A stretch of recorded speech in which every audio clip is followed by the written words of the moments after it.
আসসালামু আলাইকুম প্রিয় football fans. Manchester city versus Real মাদ্রিদের মধ্যকার ম্যাচটা দেখলাম, যেখানে বলা চলে যে শেষ শট পর্যন্ত নাটক জমেছিল।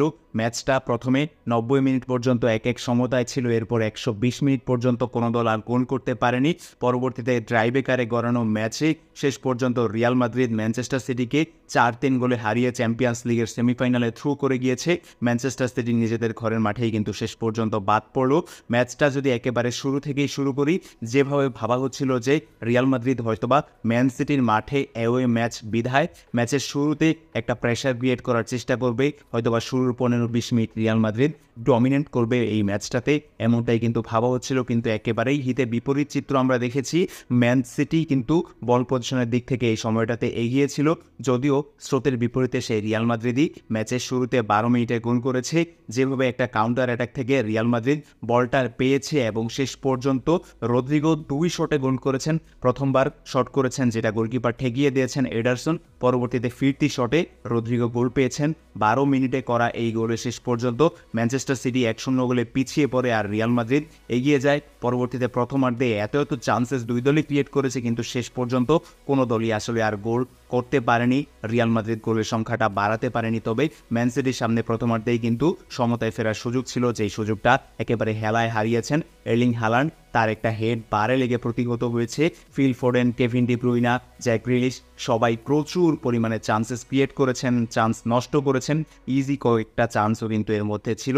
পরবর্তীতে দ্বিতীয়ার্ধে ম্যানচেস্টার সিটি কিন্তু তাদের আক্রমণের ধার আরও অনেক গুণ বাড়িয়েছে এবং শেষ পর্যন্ত 75 মিনিটে গোলের খাতাটা খুলতে পেরেছে ম্যানচেস্টার সিটি, যেখানে বদলি নামা চেরোমি ডোকুর একটা পাস ছিল যেটা অ্যান্টোনিও রুডিগার ক্লিয়ার করতে গিয়ে ব্যর্থ হয়েছেন। পরবর্তীতে কেভিন ডি ব্রুইনা বলটা পেয়েই শট করেছেন, গোল করেছেন, যেখানে রিয়াল মাদ্রিদের গোলকিপার লুনিনের আসলে কিছুই করার ছিল না। সেই লুনিনের কথাই বলছি, এই ম্যাচে প্রায় 7 থেকে 8টার মতো সেভ করেছেন, রিয়াল মাদ্রিদকে রক্ষা করেছেন। ট্রাইবেকারও তো 2টা সেভ করলেন। সব মিলিয়ে ম্যানচেস্টার সিটি যখন 1-1 গোলে সমতায় ফিরেছে, এর পরবর্তীতে পুরোটা সময় ছিল রিয়ালের ডিফেন্স, ম্যান সিটির আক্রমণ। এর বাইরে কি আসলে কিছু মনে হয়েছে? রিয়াল মাদ্রিদের কাউন্টার অ্যাটাক নিয়ে যে এতটা প্রমিনেন্ট বা এতটা প্রাধান্য দিয়ে যে তারা খেলে, সেই কাউন্টার অ্যাটাক এই ম্যাচে একেবারেই ফ্লপ।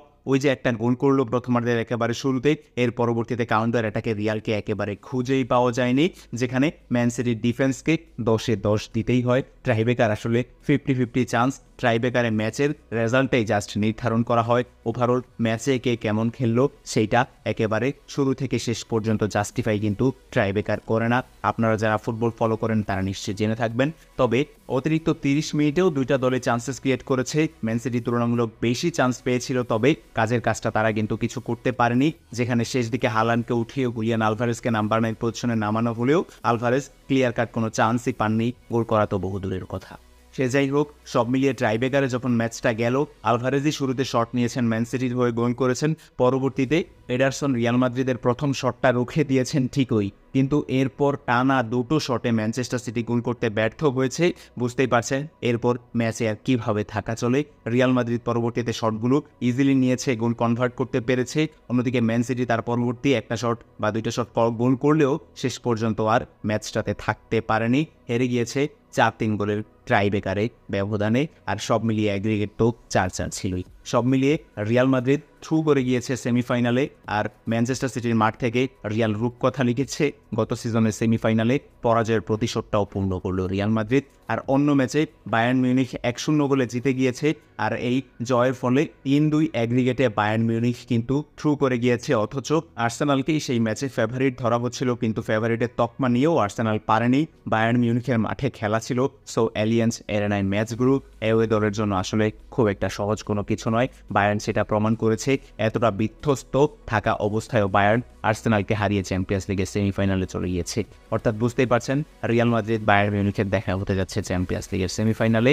আর অন্য সাইডে থাকছে বরুসিয়া ডর্টমুন্ড ভার্সেস পিএসজির মধ্যকার সেমিফাইনাল। চ্যাম্পিয়ন্স লিগ এবার সত্যি উত্তেজনা ছড়াচ্ছে, উত্তেজনার পারদটা শেষ দিন পর্যন্ত থাকবে।